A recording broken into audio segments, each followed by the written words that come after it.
going on, everybody? Welcome back to another episode of The Loud Bostonian. Today we're going to be doing a new segment called Rent, Buy, or Steal. In this segment, I'm going to be reviewing a movie and giving you my opinion on whether or not it's worth the rent, worth the buy, or if you should just steal it.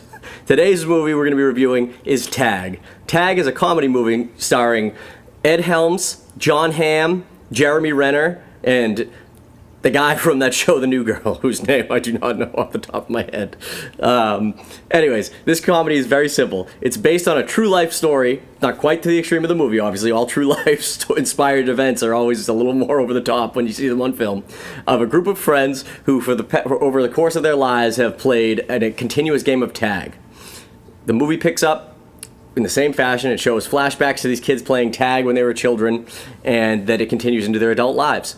Basically, the month of May is the month that they play this game. So no matter where these people live, whoever's it is then responsible with going to tag the next person. There's some rules in place where you can't, and they go over them. They go over a whole bunch of them in the movie, and they're pretty damn funny. But basically, you can't tag the person that tagged you. So if you show up and tag someone in the city, you have to go tag somebody else. So it's really great. And the plot centers around Jeremy Renner's character is getting married, and his character has never, in the history of the game, been tagged. Now, to the annoyance of all the other characters, they all decide that they're going to band together and get him this one last time before he gets married. They know exactly where he's going to be, and they plan for it, and it's hilarious. This movie was very funny, and it's actually it's a very like sweet story too. At the end of it all, it's just about friends trying to stay in touch given the fact that their lives are growing apart.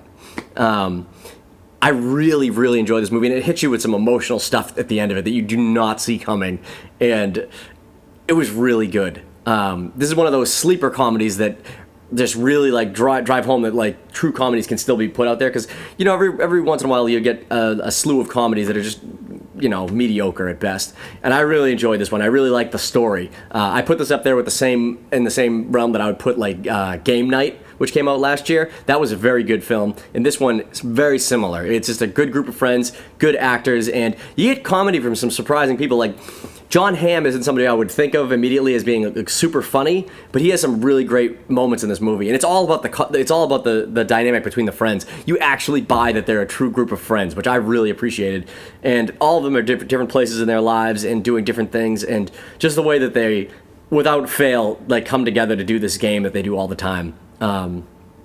Anyways, it was a very good movie. I really, really enjoyed it. And there's some set pieces and some callbacks to other movies that are just hilarious. Without getting into too many spoilers, there's a scene where three of the characters are chasing Jeremy Renner on a golf course, and they kind of split up, right? And it is straight out of Predator. Like, Jeremy Renner has like rope logs coming down and hitting his friends, which obviously over the top would kill them. So it's a little crazy that they go away unscathed. But then there's a character who literally crawling over logs like does an "I see you," which is straight Bill Duke from the Predator, and it's hilarious.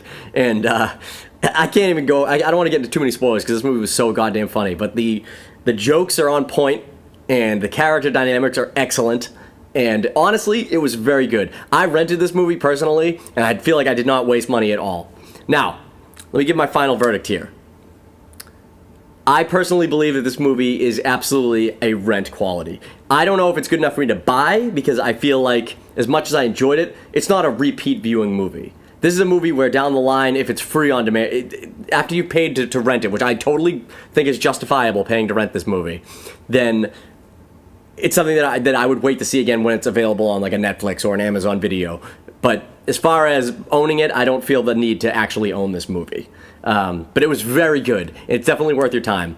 I mean, if you have the capability to steal a movie, you'll probably steal it anyways, but I wouldn't give that grade to anything other than a movie that like I feel like I really overpaid for with a rent. So that's my opinion on it. The movie Tag, I thought it was very funny. I want to know what you guys thought of that movie if you've seen it. Like this video, comment below. Let me know if you think this movie's good. Let me know some other movies like this where it's buddies coming together that you feel is a good comedy that is equivalent to it. I obviously can't compare it to Game Night. Let me know what you think of that movie too. I really enjoyed that. Maybe I'll even do a review on that one in a few weeks. Anyhow, that's it for this video. I feel that Tag is totally worth a rent. Let me know what you guys think. Thanks for tuning in. Oh, And let's not forget, today is the opening, or not the opening day in the NFL, but it's the opening day for the Patriots. So go Pats! I hope you beat the shit out of the Houston Texans. See you next week.